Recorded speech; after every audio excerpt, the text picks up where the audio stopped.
Okay, so in this video we're going to see how we can place our structural columns according to our needs. So in this case, we want to place our structural columns inside the architectural columns. As you can see, I have some architectural columns here, but all of them are not on a grid to grid intersection. Some of them are outside of our grids as well. So we're going to see how we can easily place our columns inside the architectural columns.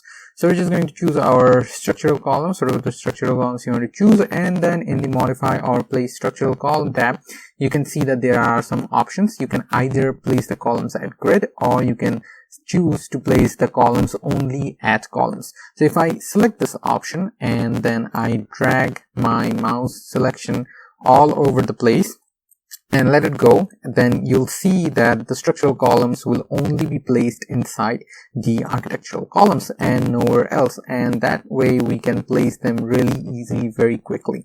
And if you press on the space bar, then you can see that your structural columns orientation is also changing within, and once you're okay with the orientation and everything else, just click on finish to place the structural columns within the architectural columns.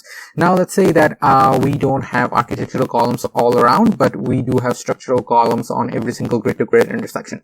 So how we can fix that? So for fixing that, this time we're going to choose add grids option, and again we're going to select everything.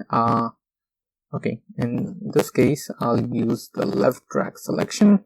We'll choose every single grid, and then you can see that the columns are now placed on every single grid intersection, and similar to before, I can use the space bar to change the orientation, and once I'm happy with everything else, I'll just click on finish and it is done. So it's as simple as that to place columns in Revit. Thank you very much for watching. I hope you got to learn something new.